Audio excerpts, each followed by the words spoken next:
Letters Beneath the Walnut Tree, a story of silent messages, faded memories, winter stillness, and the quiet return to a love that never needed words. The day the letter arrived, the walnut tree behind the house had just begun to shed its leaves. They fell in slow, steady spirals, gathering along the cracks of the stone path. I stood at the window for a long time, watching the wind move the branches, feeling the weight of the envelope resting on the kitchen table beside a cooling cup of tea. The handwriting on the envelope was careful. Each letter was drawn with the sort of attention that belonged to a quieter time. No return address. Only my name written out, the ink slightly smudged near the edge. I ran my fingertips across the paper, tracing the shape of the familiar letters. The air outside smelled of wet earth and the faint sharpness that came with the end of autumn. A walnut dropped from a branch, landing with a muted thud. The sound pulled me back to the room, to the smallness of the moment. I sat down, unfolded the letter, and read the brief lines inside. A date, a time, a place. No explanations offered, none needed. Still, I hesitated for a long while. The letter spread open on the table as the afternoon light faded into a softer gray. The next day, I walked the old paths of the town, worn smooth by years of familiar footsteps. The air carried a dampness that clung to my sleeves and settled in the spaces between buildings. There were small changes here and there. A new sign is swinging over the bakery door, fresh paint on the shutters of the post office. But most things remained the same, preserved by the slow passing of seasons. At the end of the road, near the bend where the river first came into view, I found the bench. It leaned slightly now, one leg sunk deeper into the soft ground, but it still faced the same stretch of water that had always wound its slow path between the fields. I sat down, feeling the wood creak under my weight. The river moved beyond the tall reeds, its surface dull and flat in the gray light. Across the water, a line of trees stood bare, their branches threading the low sky. The minutes slipped by, carried away by the soft sounds of water and the occasional gusts of wind. Somewhere, hidden in the fields, a bird called out once before falling silent again. When I glanced down, there was an envelope resting on the bench beside me. I hadn't heard anyone approach. The letter was simple, tucked neatly under a small stone. Inside, a photograph. The image faded, the colors washed into near silence. It showed the walnut tree, full and green, standing alone behind the house. At the base of the tree, a figure paused mid-step. Though the picture was blurred, there was no mistaking the familiarity of that stance, the slight tilt of the head. I sat holding the photograph until the light grew thinner, until the river darkened to a deep shade of blue, and the chill seeped through my coat. Then I rose, folding the picture carefully and placing it in my pocket. Walking back through town felt heavier than the journey out.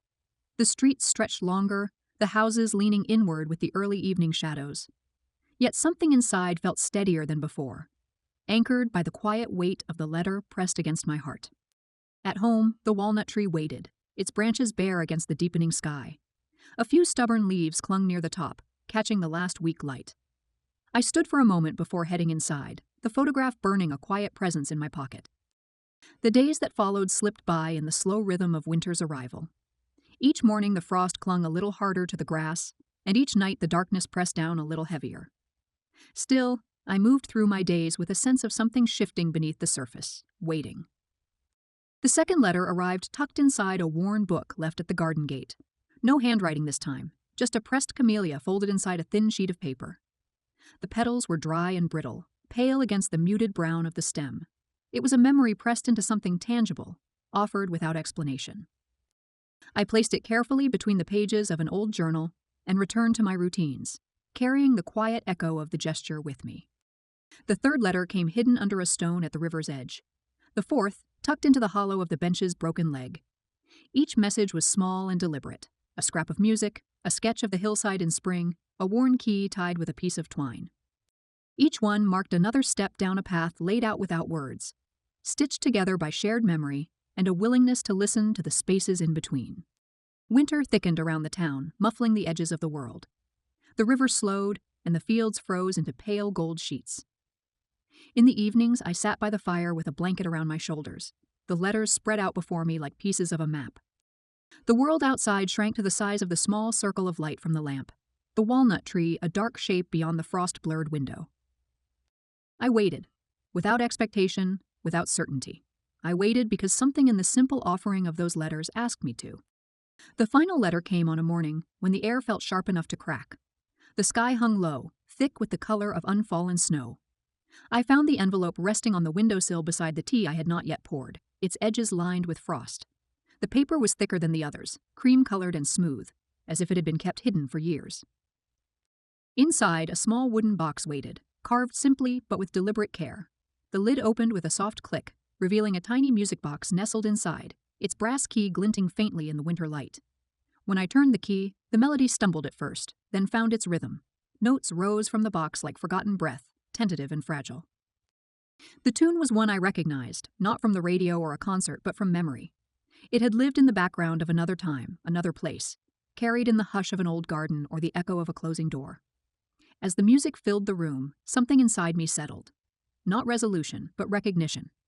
A soft confirmation that this moment had been waiting, quietly, through all the silences.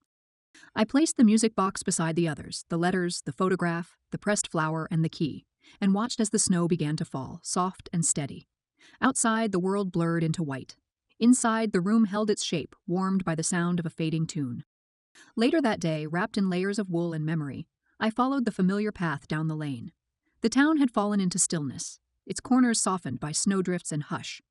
The fountain in the square was frozen over, the market stalls empty, and the streets echoing with the absence of footsteps. The only sound was the quiet crunch beneath my boots and the wind whispering secrets through the shutters. I reached the river, its surface glazed with thin ice, the current slow but persistent beneath. A few reeds still swayed at the bank's edge, stubborn against the cold. I crossed the bridge, the wood groaning softly under my weight, and began the climb up the hill where the walnut tree waited. The slope was steep with fresh snow, but my feet knew the way.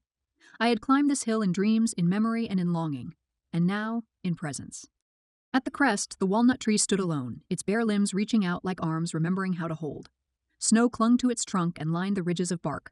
It had seen decades pass, storms weathered, summers stretched, and winters endured. And still, it stood. At its base, half buried in white, another envelope waited. I knelt, brushing the snow away with careful hands, revealing the paper beneath. Inside, a single sheet of sketches. 2 figures beneath the tree standing side by side. No faces, no names, only outlines and the distance between them, bridged not by touch, but by stillness. I pressed the drawing to my chest, holding it there as the wind stirred through the branches overhead. Snow fell from above, shaking loose in small showers that dusted my shoulders and caught in my lashes. The town stretched out behind me, quiet and unchanged. The river curved through the fields like a vein, threading together memory and moment. I remained beneath the tree for a long while, listening not for answers, but for the shape of the silence. It was not empty. Eventually I turned, walking back down the hill.